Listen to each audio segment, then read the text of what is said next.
Welcome to this tutorial on how to delete all Snapchat messages easily. Note that Snapchat does not have a single delete all button, so we'll look at a few methods. Decide if you want to remove chat threads or all account data, and back up anything important first. Before starting, understand Snapchat's limits.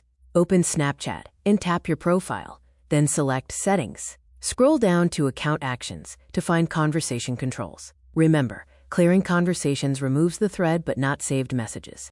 Method 1 focuses on clearing entire conversations. From Settings, choose Clear Conversations. Tap the X next to each chat and confirm to remove the thread previews. Repeat this process until all unwanted chat threads are removed from your list.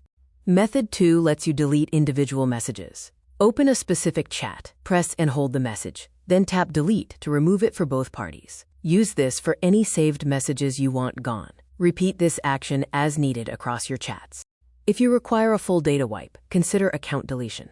Navigate to the Snapchat Accounts portal and select Delete Account. This starts a 30-day deactivation period. Remember that deletion is irreversible after 30 days. Always check for saved snaps and screenshots, as copies may persist.